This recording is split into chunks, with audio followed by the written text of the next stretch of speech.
Most people won't tell you this, but the secret isn't motivation. The secret isn't talent. The secret isn't even discipline the way you've been taught to think of it. The real secret is forcing yourself to be consistent when every neural circuit in your brain is screaming to stop. When your body aches, when dopamine has run dry, when the reward system goes silent, that is the moment that changes your life. Let me tell you something rooted in neuroscience. Your brain doesn't care about your goals. It doesn't wake you up with a vision board.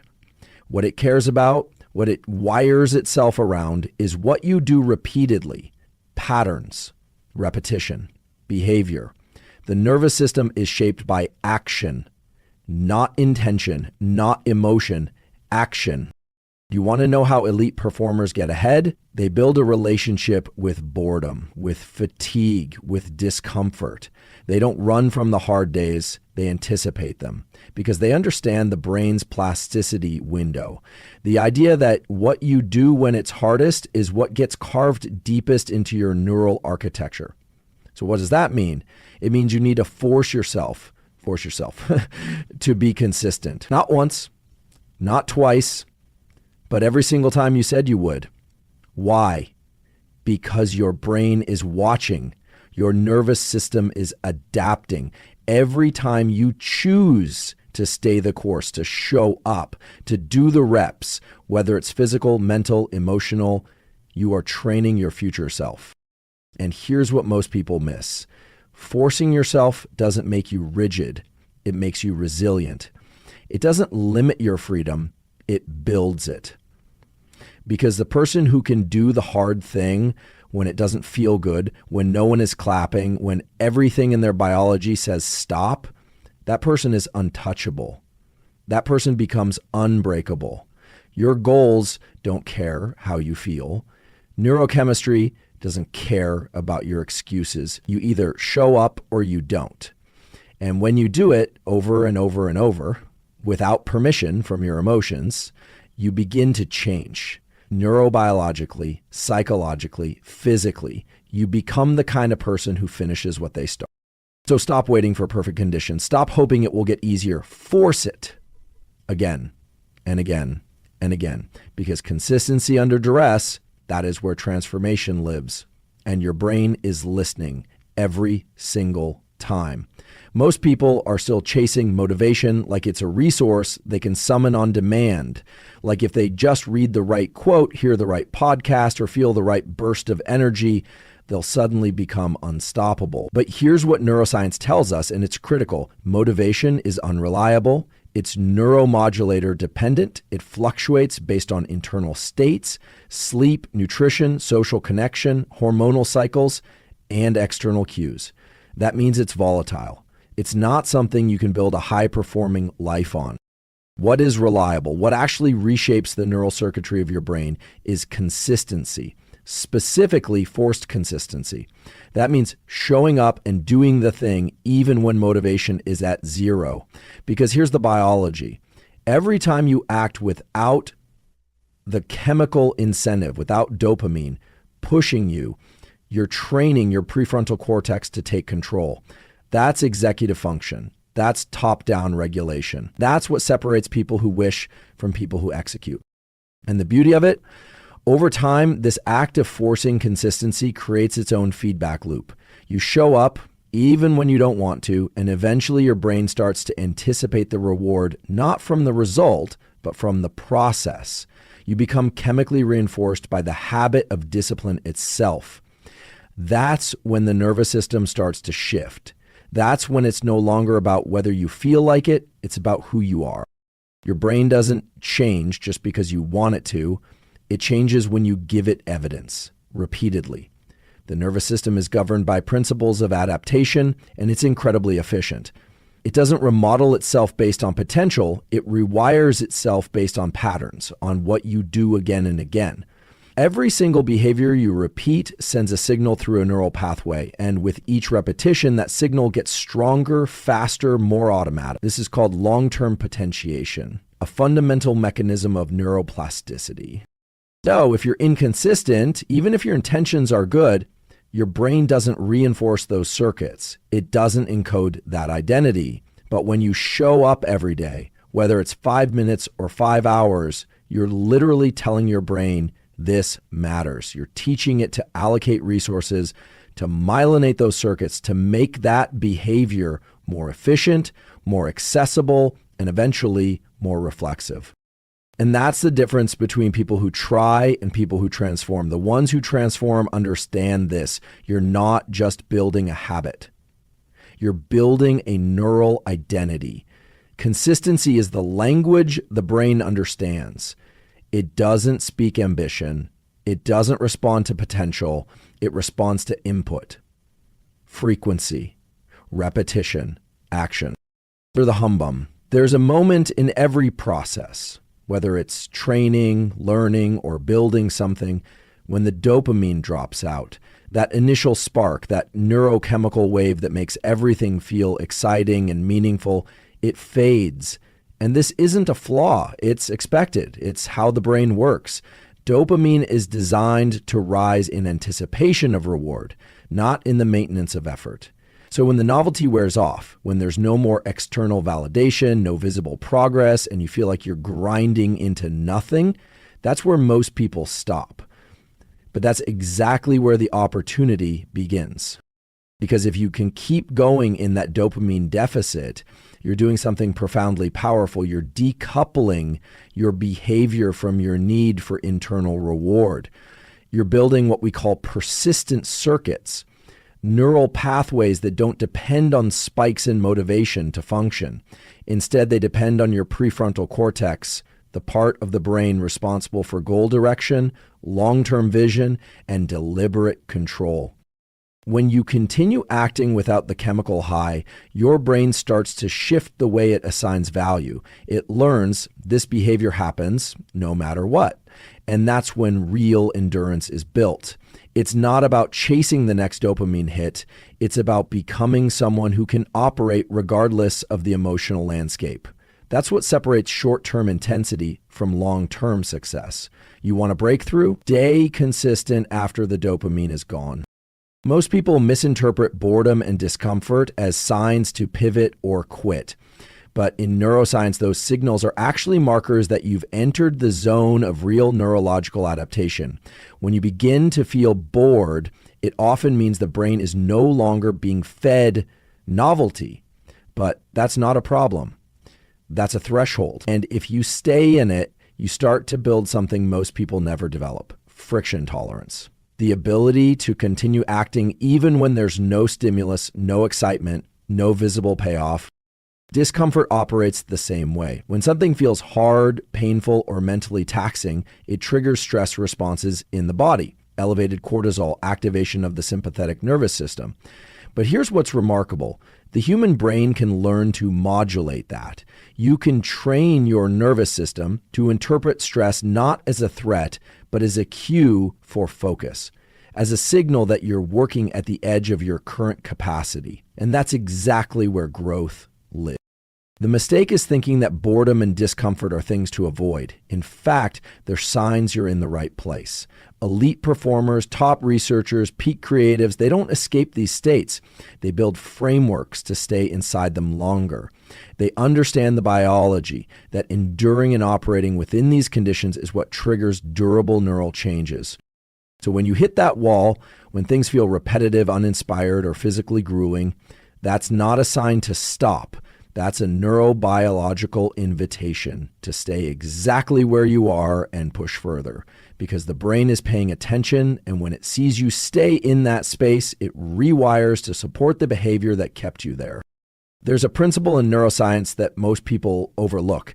Neuroplasticity doesn't happen when you're comfortable. It happens when your system is under strain, when you're pushing against resistance, when you're operating in that zone just beyond what feels manageable. That's where the brain becomes malleable. That's when it starts listening most closely to what you're doing. And this is key. What you do during those hard moments is what gets encoded. Think about that. When everything in your body says stop, when your muscles are fatigued, your focus is fading, your emotions are volatile, and you still execute, still follow through, you're sending a powerful signal to your nervous system. This behavior matters even under pressure. That's how you reinforce it. That's how you hardwire it. It's not about just surviving those moments. It's about recognizing them as plasticity windows, openings, where the nervous system is primed to absorb whatever behavior you feed it. And if that behavior is consistency, if that behavior is effort without excuse, that's what gets baked into the architecture of your brain. Every time you act, especially when it's difficult, you're not just completing a task. You're casting a vote for the type of person your brain believes you are. And the nervous system tracks that.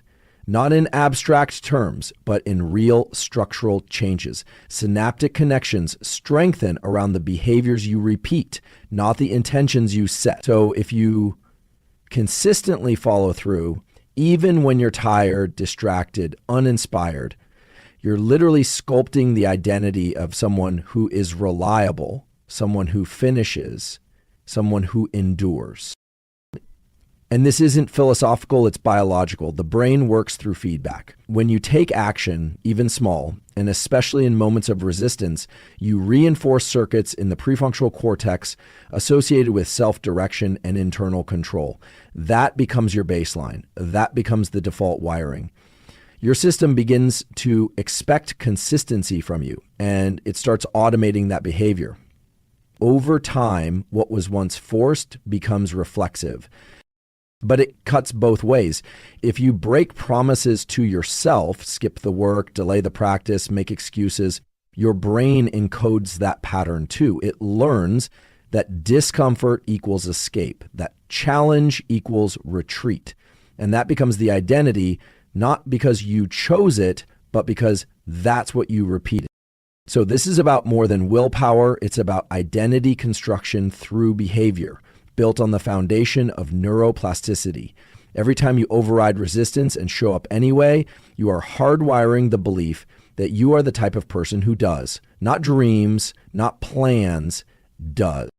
One of the most important distinctions to understand, especially if you want to rewire your life at the level of the brain, is that action changes the system, not intention. You can journal about goals, you can visualize success, you can map out detailed plans, but until you act, your nervous system treats all of that as noise, because neurons don't fire and wire based on what you hope to do. They wire based on what you actually do. Behavior is the currency your brain trades in. It's how the system assigns relevance. Every time you take a concrete step, especially a repeated one, you're reinforcing specific neural pathways. That becomes your internal model. That's how the brain decides what to make easier, more automatic, more available the next time. The more you act, the more efficient the circuitry becomes, and the more efficient the circuitry becomes, the less energy it takes to act again. That's how habits form at a neural level, through execution, not contemplation. So if you're waiting until it feels right to start, you're misunderstanding the system. It's the behavior that creates the feeling over time, not the other way around. You act first, and then your nervous system starts to catch up. It begins to associate effort with familiarity, repetition with confidence, struggle with progress. That's when momentum becomes physiological, not just psychological. In other words, your thoughts don't drive transformation, your actions do. And when those actions are repeated under pressure without needing permission from your emotional state, that's when the nervous system starts to see that behavior as part of your identity, not something you do, someone you are.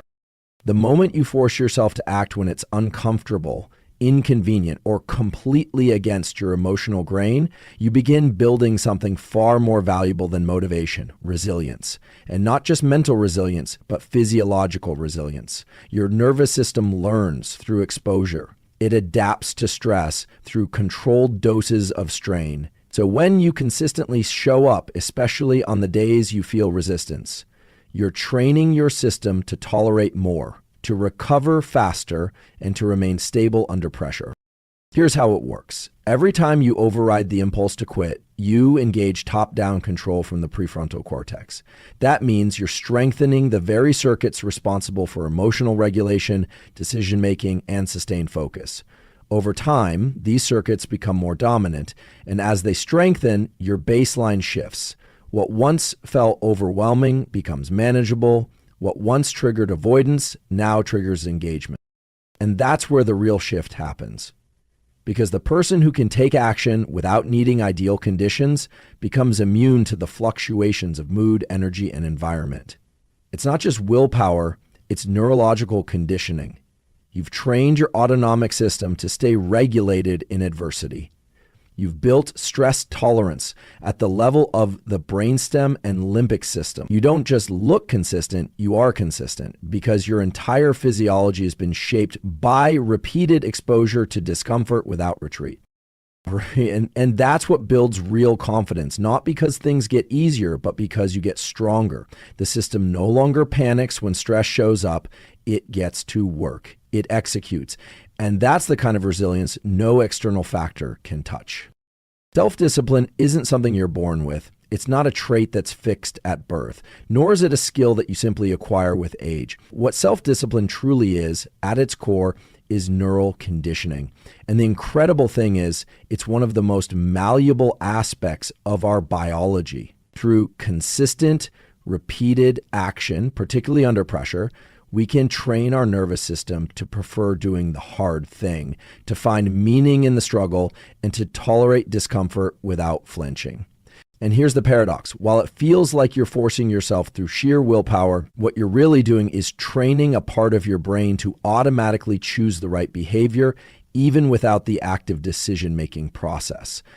This is automatic discipline, where the action becomes ingrained and the effort feels less like effort because it's hardwired into your system. The more you condition your system in this way, the more it becomes part of your natural behavior. Self-discipline isn't a force you have to summon from some deep reservoir inside you.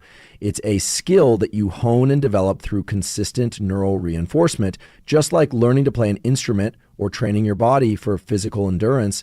And the beautiful part is that the more you practice it, the more automatic it becomes. It no longer feels like pushing a boulder uphill. It feels like a part of who you are. You see, transformation doesn't happen in the moments of ease or comfort. It doesn't happen when everything aligns, when the conditions are perfect. Transformation happens in the moments when you want to quit, when you feel like you can't go any further, when it's hardest to keep going. And that's precisely when the brain is primed for the most profound change. When you push through in these moments, when you show up despite the